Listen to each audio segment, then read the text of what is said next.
Sud Radio, il est 6h50. C'est bon à savoir ce chiffre qui interpelle à la veille de l'ouverture du Salon de l'Agriculture.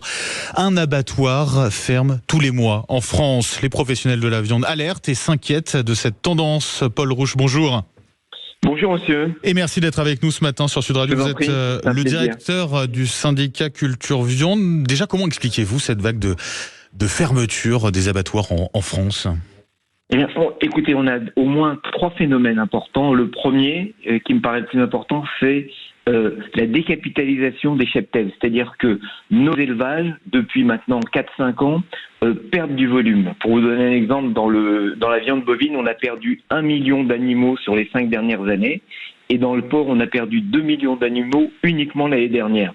Ça, c'est le premier point. Et le deuxième point, c'est la flambée des charges, et notamment électricité, transport, etc., qui alourdissent les charges des entreprises et qui les fragilisent. Avec des normes aussi qui sont de plus en plus nombreuses ou pas ?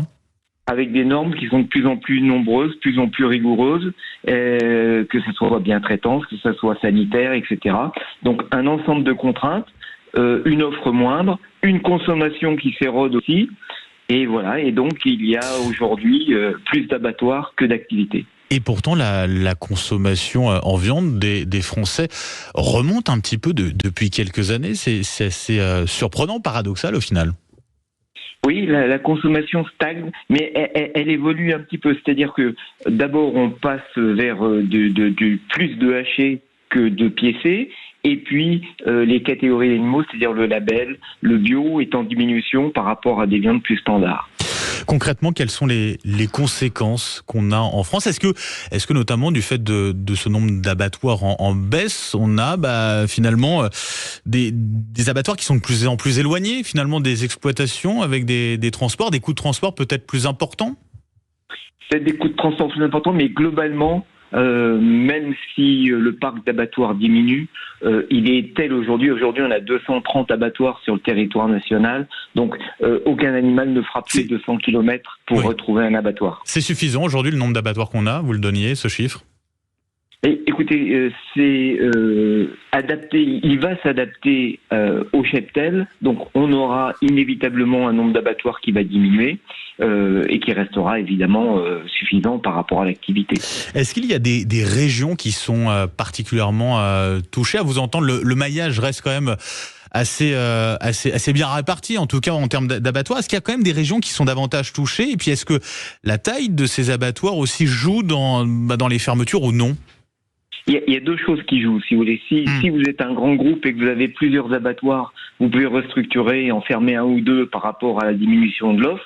Ouais. Si vous êtes indépendant et que vous n'avez qu'un seul abattoir, c'est plus compliqué. Mais globalement, la vérité, c'est que les petits abattoirs, moyens abattoirs, ont le plus de mal parce que, si vous voulez, l'augmentation des charges sur des petits volumes fait que le prix qu'on propose aux consommateurs ou aux clients est beaucoup plus élevé, et donc là on est moins compétitif.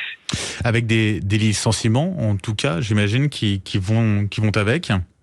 Il y aura inévitablement, effectivement, aujourd'hui la profession représente à peu près 40 000 salariés, inévitablement il y aura, en même temps que la restructuration des abattoirs, du personnel qui sera licencié. Paul Rouche, il y a une étude récente qui a beaucoup fait parler d'elle. Réduire de 50% la consommation de viande en France permettrait d'atteindre les objectifs climatiques. Ça vous fait réagir, ça ? Ça nous fait réagir dans la mesure où, effectivement, on peut réduire beaucoup de choses pour obtenir les objectifs climatiques. Là, c'est la viande qui est un peu pris en exemple, mais vous le disiez, il y a aussi tous les emplois, il y a toute l'activité, toute notre production. Je crois que là, c'est un peu l'étude est un peu déviée de son sens. Paul Rouche, directeur, je le rappelle, du syndicat Culture Viande. Un grand merci d'avoir été avec nous ce matin sur Sud Radio. Bonne journée, monsieur.